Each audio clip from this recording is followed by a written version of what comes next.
We are walking to botanical gardens, and I thought that I will make a quick video about the ways that I know of how to get to Singapore.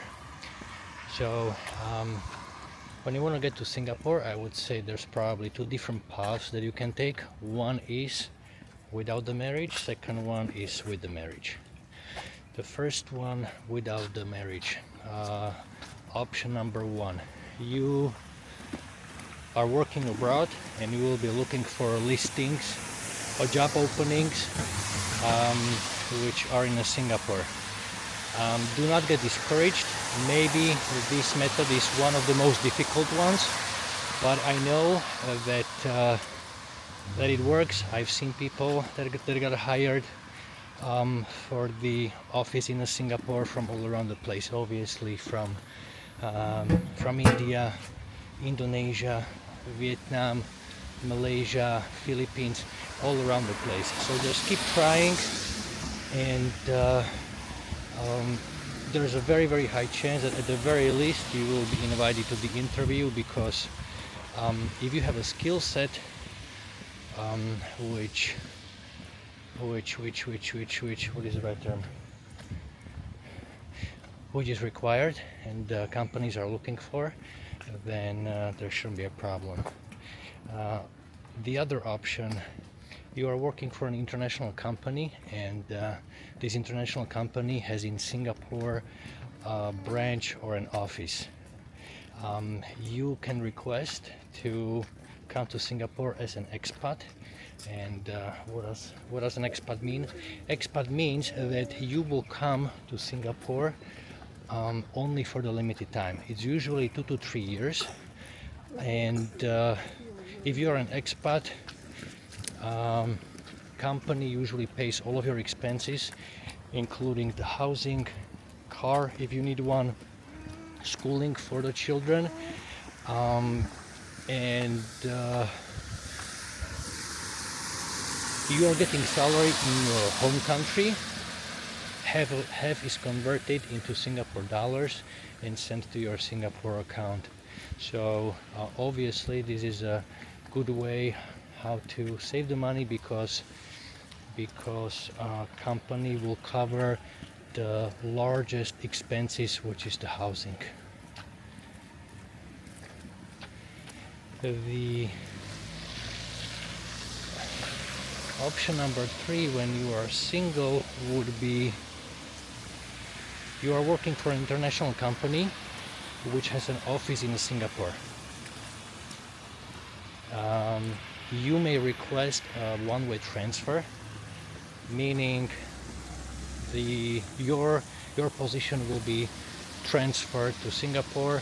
Your position in the home country from which you are moving will be terminated. So these are the 3 ways how you can move to Singapore when you are single. Now let's take a look at the options when you are married. So to get to Singapore through the marriage means that your spouse has a visa or a citizenship or a permanent residency, which will help you to get to the Singapore. Option number 1, your spouse does not have permanent residency. He or she has only the work permit. In this case, you are allowed to come to Singapore and stay with your spouse, but the only problem is you are not allowed to work. So you will be living just from one salary, and you will need to be at home. I believe that you are allowed to look for jobs and apply for interviews, and if the company is willing to sponsor you the work visa, then you are allowed to work legally. But finding a company which is willing to sponsor your work visa is not that easy. Option number 2, you are married and your spouse is a holder of permanent residency. It is I think equivalent to the green card in the US. In that case, you are allowed to stay in Singapore, and you will get, I don't know what is the exact term, if it is a long-term pass or dependent pass. I think one of those. You do the research on your own.